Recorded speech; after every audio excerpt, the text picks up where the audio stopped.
इधर शहर का प्रारूप उभरने लगा और उधर जंगलों में उभरने लगी थी रॉक गार्डन की प्रारंभिक आकृति। नेकचंद ने 1957 में कुटिया में बैठकर इस ऐतिहासिक और काल्पनिक नगरी की नींव रखी थी। दुनिया की नजरों से बचाकर कई सालों तक अकेले ही वो रॉक गार्डन का निर्माण करते रहे। छुट्टी के दिन खाली न बैठकर साइकिल पर चंडीगढ़ के साथ लगती शिवालिक की पहाड़ियों पर चले जाते और बरसाती नालों और खाइयों में से ऐसे पत्थर ढूंढते जिनमें उन्हें कोई न कोई रूप नजर आ जाता था। ऐसे पत्थरों को नदियों नालों से लाकर इकट्ठा करते जाते और कल्पनाओं पर आधारित नगरी को विकसित करने में जुट जाते।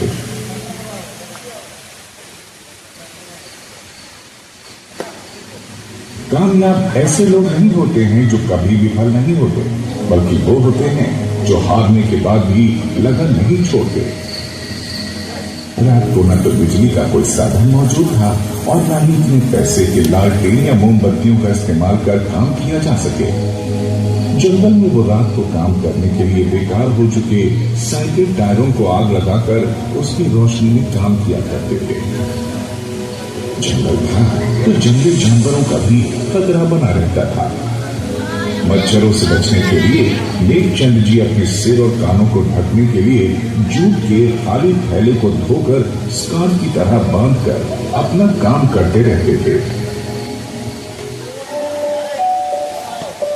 नेकचंद जी की जिंदगी का दूसरा पक्ष उनका परिवार था।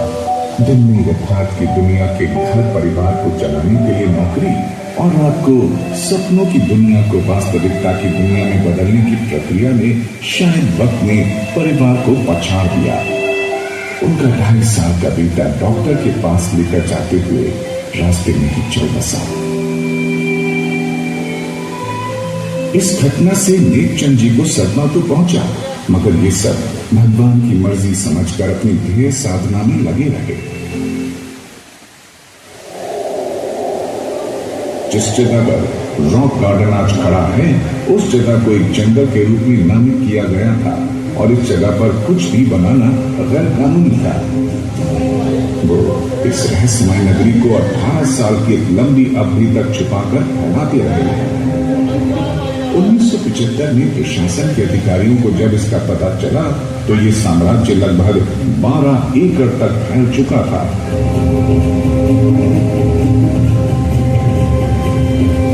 उनके काम, उनकी सल्तनत पर ध्वस्त होने का खतरा मंडराने लगा था।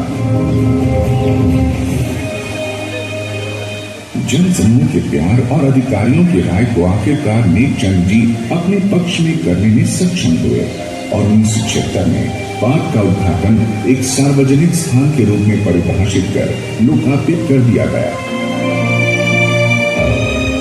इस नगरी का नाम रॉक गार्डन तो सरकार ने दिया, मगर नेकचंद की कल्पना में ये एक देवी देवताओं की नगरी यानी kingdom of gods and goddesses है।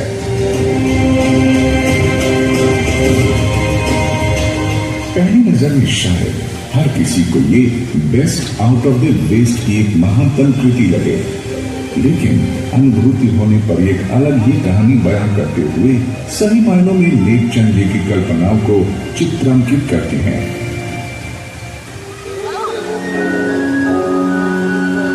किसी भी पूज्य स्थल की तरह आपको देवी देवताओं की स्मृति के हर प्रवेश द्वार से झुककर ही जाना होगा। आगे दोनों तरफ इस नगरी के निवासी आपका स्वागत करते नजर आएंगे। इन्हें किसी में तराशा नहीं है, ये वही पत्थर हैं जिन्हें नदियों और जंगलों से उठाकर लाया गया है और इन्हें इनके मूल स्वरूप में ही सुशोभित किया गया है। अभिप्राय पूर्वक देखने से हर पत्थर में कल्पनाओं की कोई न कोई मूर्ति नजर आ ही जाएगी।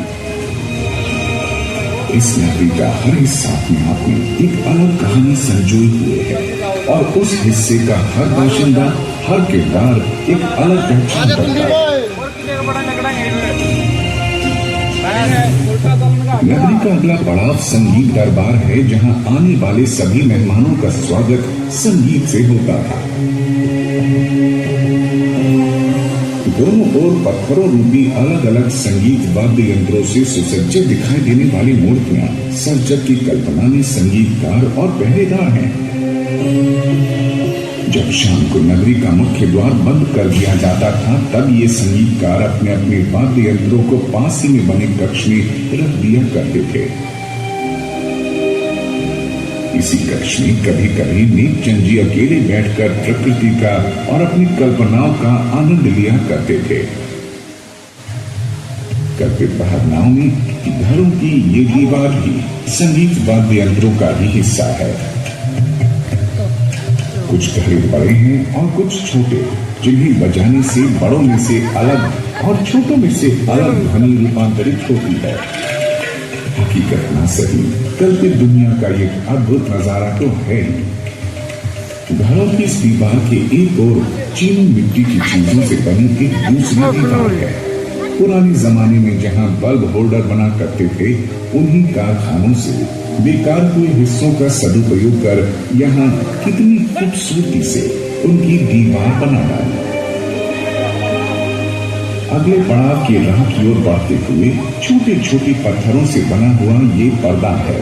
कितनी मेहनत और लगन से रचनाकार ने एक एक करके इनको लगाया होगा। इन्हें इस तरह से लगाना लगभग असंभव सा लगता है। संगीतकारों और पहरेदारों को इस पर्दे से आगे आने की इजाजत नहीं हुआ करती थी। इस पत्थरों के पर्दे के सामने जो तालाब और इसके आसपास की जो जगह है, ये इस नगरी के राजा रानियों या खास मेहमानों के लिए आरक्षित थी। प्रातःकाल यहाँ तालाब में स्नान, योग और ध्यान का आनंद लिया जाता था। जब भी चांद रात हुआ करती थी तो कोई छोटा सा समारोह हुआ करता था और पूरे